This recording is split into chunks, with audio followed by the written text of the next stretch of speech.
toi. Hello tout le monde, j'espère que vous allez bien. Joe avec Lily, on voulait vous faire une FAQ et on s'est dit que quoi de mieux de faire un mukbang en même temps.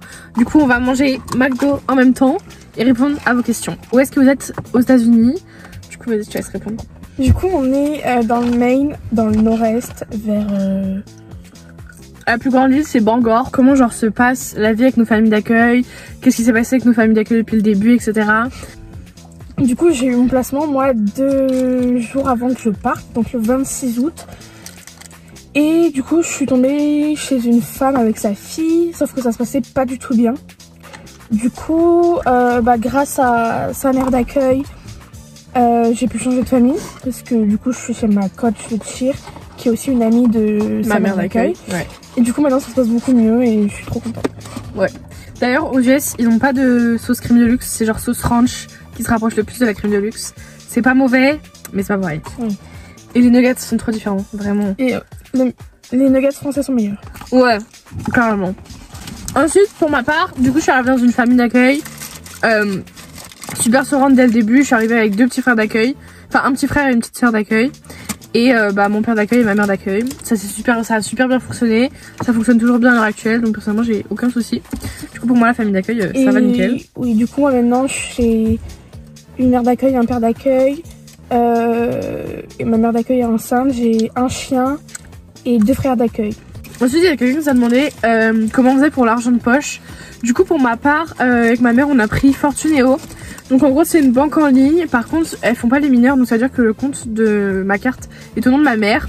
Mais du coup ma carte est internationale, je paye pas de frais ou genre enfin je paye les frais de la carte par mois, genre 10 €, genre l'abonnement de la carte. Mais sinon j'ai pas de frais dès que je paye, contrairement à une carte normale. Et du coup pour l'argent de poche mes parents me font un virement tous les mois. Et après quand si j'ai plus de sous, j'en ai besoin.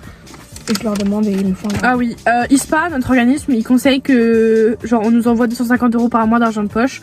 Pour ma part, ça me suffit largement. Elle réclame souvent plus. On sait pas pourquoi elle dépense autant, mais bon. Voilà, du coup, 250 € c'est largement suffisant. Sauf si vous avez des dépenses à faire. N'oubliez pas que les premiers mois quand vous arrivez aux US, c'est les mois où vous dépensez le plus.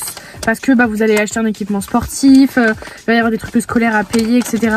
Donc prévoyez peut-être un peu plus pour les premiers mois au lycée. Et après ça ira. Est-ce que vous auriez le droit de conduire? Alors non, on n'a pas le droit de conduire. On pourrait croire que je peux conduire parce que je suis au volant d'une voiture, mais non. Non, on n'a pas le droit. En plus aux États-Unis, si la personne qui conduit elle a pas son permis depuis plus de 9 mois, tu peux pas monter dans une voiture avec elle. C'est-à-dire nos amis on doit leur demander s'ils ont le permis, etc. avant de monter. Enfin s'ils ont le permis depuis plus de 9 mois avant de monter dans leur voiture. Est-ce que du coup il y a d'autres étudiants d'échange dans le lycée avec nous? Alors dans notre lycée du coup on est 2 françaises ensemble et il y a aussi une étudiante mexicaine. Mexicaine, oui. Ouais, et sachant que on a eu de la chance parce que normalement on peut pas forcément être à 2 français. Ouais. Normalement tu peux pas être avec quelqu'un de ta nationalité. C'est parce qu'il y a beaucoup moins de lycées qui accueillent les étudiants d'échange cette année. À cause du Covid, du coup, ils ont fait des exceptions. Ouais. Et des familles d'accueil aussi, on a beaucoup moins, du coup. Oui, et je crois aussi qu'il y a un Chilien, un garçon qui vient du Chili qui arrive en janvier, je crois. Oui, j'ai entendu dire ça aussi. Ouais. Il y avait une question qui avait été demandée, c'est est-ce que toutes les deux on parle anglais ou français? Alors, au début on a parlé vachement français parce que lui, il est arrivé des homesick, etc. Et maintenant on parle anglais. Juste quand les mots qu'on connaît pas en anglais, on parle en français. On essaie de parler un maximum anglais. Juste au début aussi on parlait français quand c'était la galère dans ma famille d'accueil. Ouais, voilà. Besoin d'aide.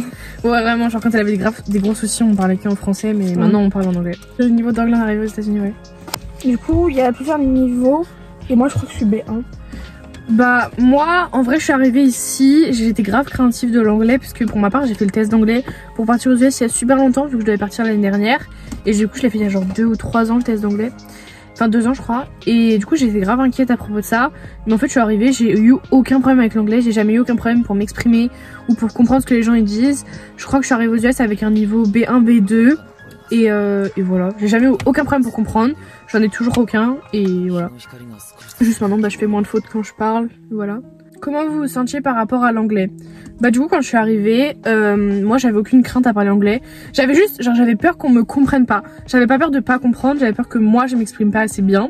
Du coup j'étais pas timide, genre j'essayais et au pire les gens s'ils comprennent pas ils te demandent de répéter. Et aussi quand vous êtes étudiant d'échange, n'ayez jamais peur de demander à répéter ou de dire que vous avez pas compris, parce que des fois c'est des conversations super importantes et répondre yes, yeah, yeah, si c'est une conversation super importante, ça va pas vous aider. Dites tout simplement j'ai pas compris, can you repeat, et la personne elle va répéter.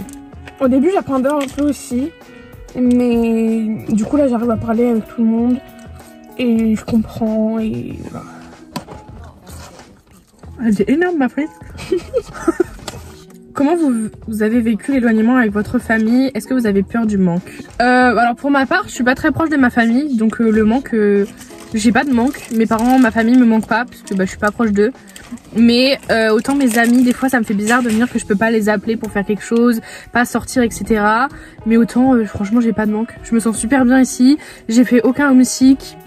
Je me sens trop bien, vraiment je me sens trop bien, donc j'ai pas de manque pour ma part. Et moi du coup, au début j'étais, comme ça allait pas avec ma famille d'accueil du coup, j'étais hyper homesick, je voulais rentrer chez moi et j'appelais mes parents tous les jours et c'est pas bien du tout.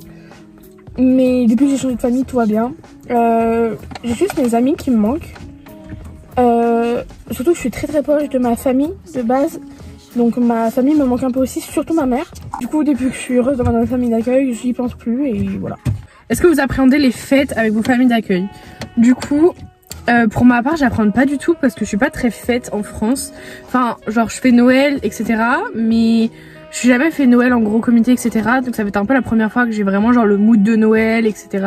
Le mood de la nouvelle année. Y a déjà Thanksgiving qui est passé et... C'était vraiment cool. Ouais. Moi, il faut savoir que j'adore les fêtes. Je suis la meuf, genre j'adore les fêtes. Moi. Et du coup, j'apprends pas trop. J'apprends un petit peu de rencontrer la famille de mes parents d'accueil. Mais ça s'est super bien passé, ils sont tous trop choux et tout. Vous êtes quel grade au lycée américain et est-ce que vous aurez un diplôme à la fin de votre année? Du coup, on est toutes les deux seniors au lycée. En gros, c'est terminal. Mais elle, il y a un souci parce que de base, ça devrait pas être senior. J'aurais dû être une junior. Je sais pas pourquoi je suis une senior, je pense. Non, mais je pense que c'est parce que l'autre étudiante d'échange et toi, vous êtes toutes les deux des seniors. Du coup, je pense qu'ils m'ont mis en senior aussi. Ouais, je pense. Alors, ils t'ont foutu mais ça ne change rien. À part en anglais et en maths, dans les classes que t'as, t'es pas forcément de ton niveau. Tu ah oui, ici, il faut savoir que tu peux avoir tous les niveaux dans ta classe. Genre, des fois, c'est un peu chelou de se dire que t'as genre des secondes. Enfin, dites-vous, freshman, c'est genre troisième. Du coup, des fois, c'est un peu chelou de te dire que t'as des 2007 dans ta classe, mais bon, en soi, on s'y fait. Hein. Alors, on va faire graduation avec nos amis, etc. Donc, avec la cape et le petit chapeau, etc. Mais on n'aura pas de vrai diplôme comme eux, ils ont à la fin de l'année, puisque on n'aura pas fait 4 ans au lycée américain. Mais on aura un papier pour prouver qu'on a étudié aux États-Unis, etc. On aura un diplôme, mais c'est pas un vrai. C'est un diplôme, mais c'est pas un diplôme genre comme eux, ils ont pour rentrer à l'université après. Quoi. Ouais. Au bout de combien de temps t'as pu voir tes progrès en anglais? Bah alors du coup ça fait que 3, bientôt 4 mois qu'on est ici. Pour ma part je suis arrivée le 21 août et toi? Je suis arrivée le 28, moi ça fait 3 mois que je suis là. Moi ça fait un tout petit peu plus de 3 mois que je suis ici. Du coup pour ma part au début j'ai toujours pratiquement compris tout ce qu'on me disait. Même si des fois j'arrivais pas à assimiler certains sons dans ma tête et du coup je comprenais pas tout mais je comprenais la phrase. Il y avait un mot que je comprenais pas mais je comprenais la phrase. Maintenant j'ai plus de problème parce que l'accent, j'ai plus de problème à comprendre l'accent américain, etc. J'ai fait des gros progrès sur l'accent et la langue, etc. Juste des fois j'oublie de conjuguer des mots. Genre j'oublie que les verbes ils sont au passé. Genre des fois je dis go alors que c'est went qu'il faudrait dire, mais voilà. Genre moi je sens que je progresse. Je sens qu'on progresse. Je sens que je progresse aussi. Surtout depuis que je suis dans ma nouvelle famille d'accueil, en fait ça a tout changé. Que du coup je parle beaucoup plus avec eux et tout. Je comprends beaucoup mieux aussi. Oh la tête c'est plus là-dedans. J'approuve. Yes queen. Je comprends beaucoup plus, j'arrive plus à parler. Juste je pense que même si je t'adore, je trouve que si on n'aurait pas été deux françaises, ça aurait été beaucoup plus facile. Ouais. De 1 de s'intégrer et de 2 d'apprendre plus vite. En fait mine de rien quand vous avez 2 françaises dans un établissement, ça fait que du coup, automatiquement, vous allez rester toutes les deux.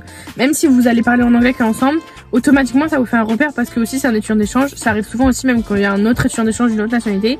Faut rester plus ensemble parce que, vous vivez la même situation, en fait. Donc, vous savez, vous pouvez en parler tous les deux, etc.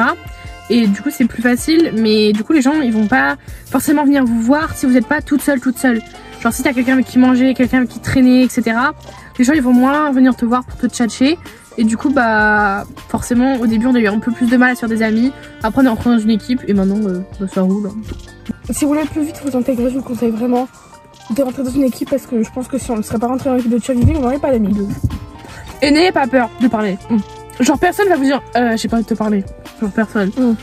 Et si la personne elle fait comprendre qu'elle veut pas te parler, mais juste c'est que je sais pas, elle est stupide et vous calculez pas cette personne. Voilà.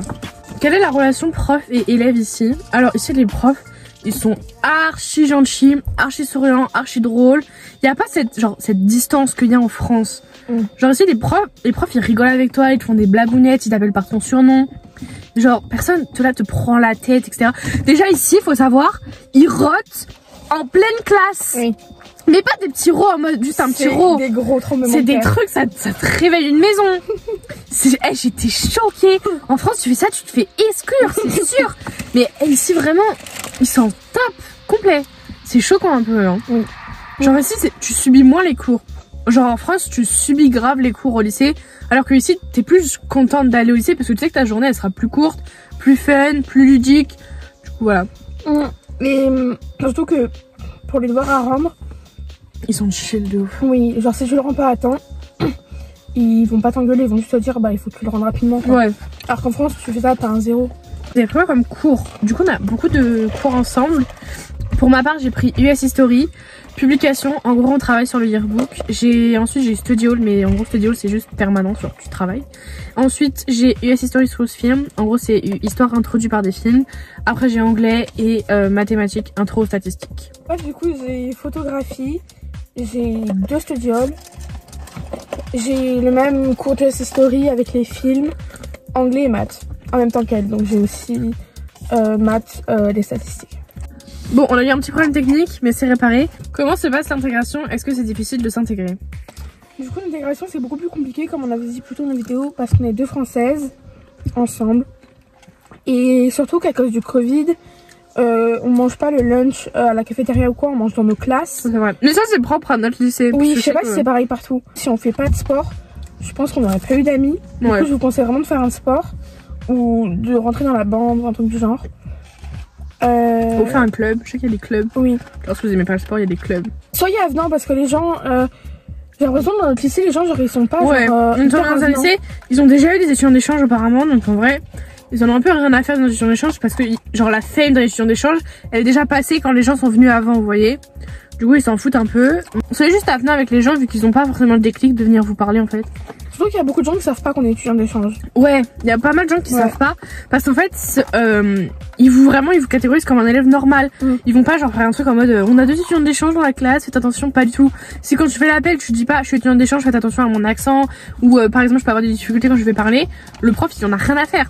Si vous lui dites pas qu'il en a rien à faire, genre il s'en fiche, mais juste il y a personne qui va le marquer sur un papier et leur dire elle est étudiante d'échange.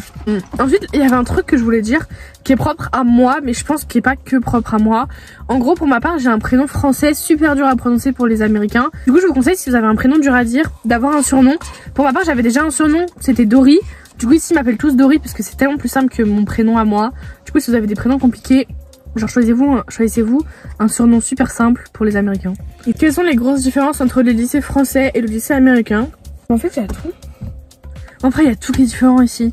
Genre on commence plus tôt, on finit plus tôt. Ah si, une grosse différence, les bus ici ils te prennent devant chez toi. Ils te prennent pas genre à un arrêt. Non mais c'est pas ça, surtout que toi t'étais choquée parce que moi mon mec il faisait ça. Mais genre si il y a une maison, genre moi si il y a ma maison et que genre un élève qui doit prendre la maison genre juste à côté, genre il te prend. Et là, il ferme les portes. Il fait 5 cm et il fait genre 2 mètres et il se rarrête. Genre c'est un truc de ouf. Ouais. Mais en vrai c'est super cool. Ici les sonneries, ça n'a pas de sens. Genre vraiment le cours il peut s'arrêter à 11h08 et reprendre à 11h34. C'est pas des trucs genre en mode 11h30, 11h15. Ça peut vraiment être genre 8, 6, 3. Enfin ça c'est un peu chelou. Quelle est la plus grosse différence entre le lycée français et américain? Le jugement. Tu peux venir en pyjama, tout le monde s'en fiche, c'est un truc de ouf. Tout le monde s'en fiche, tu peux venir en pyjama, habillé en licorne, habillé en cornichon. Il y a un mec, il est venu en cornichon. C'était juste stylé, genre personne l'a jugé. Et ça c'est vraiment cool, vraiment, ça c'est trop bien. Ils ont tout le temps des gros trucs à boire. Genre tous les matins ils vont chercher leur Dunkin', leur McDo, leur Starbucks et ils arrivent au lycée avec ça. Genre ils se baladent avec leur Dunkin' dans les mains. Sinon ils ont leur genre gros galon d'eau. Genre il y en a ils se baladent avec des galons d'eau, genre les trucs de 3 litres. Bref, mais ils ont tous au moins une gourde ou une cup avec eux. Ici ils boivent pas d'eau, au repas du midi ils boivent du lait au chocolat. Ne vous fiez pas à ce que vous voyez sur les réseaux. Oh vraiment. Faut savoir que toutes les expériences sont différentes. Qu'il y a des gens qui ont une expérience beaucoup plus Pinterest que d'autres. Genre, c'est pas parce que votre expérience elle est pas genre comme Pinterest, comme les autres solutions d'échange, que votre expérience elle est pas bien. Genre, faut savoir relativiser et vous dire que genre toute expérience est différente et toute expérience est unique.